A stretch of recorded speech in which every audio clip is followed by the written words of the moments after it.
So does that mean that's reincarnation when you have, when you say spirits can't get through at some stage, but some religions believe that you actually, in your passing, you have a transition period and then you move into another body. Yeah. So what's your take on reincarnation? You mean what is the truth on reincarnation? I'm perfectly happy to tell you the truth about reincarnation. But it's not a part of what happens. What happens is there is no reincarnation as people portray it on Earth today. And it's physically impossible to reincarnate, actually, until a person reaches a dimension in the spirit world that's highly developed, and nobody who passes ever has passed historically in that condition. So there is no reincarnation in the state that people have talked about it today. None at all. Right? And actually, when you get to the third sphere of the spirit world, you'll be told that quite definitely. But the first two dimensions of the spirit world, there's many spirits who believe in reincarnation. And they heavily influence what they try to do after they've passed. And many of them try to reincarnate.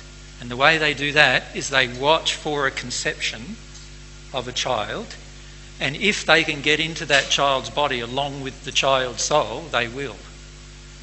Right? So many children born today are actually born overcloaked as a result of that attempt, due to the beliefs of reincarnation, actually.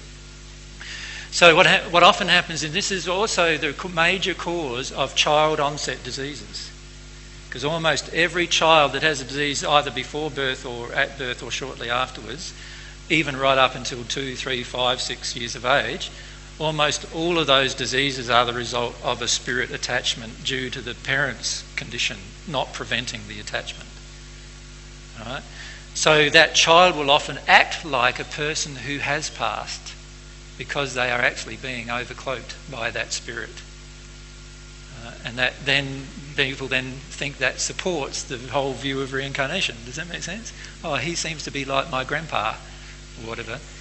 The truth is that majority of the time, grandpa is overcloaking him and actually determining a lot of what he does. And I've had many experiences with this, and that I've told you about in the past, with children with leukemia and things like that. And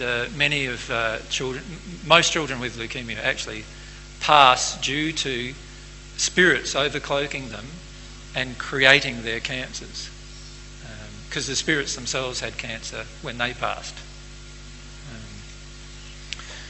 So most child onset diseases are like that. Does that answer your question? It was very brief. There is a whole discussion I've said about reincarnation, which you can listen to, which tells you the truth of reincarnation as it really occurs. And I think it's a 4-hour discussion actually that I've had on the subject. Yeah, you can download that from the net.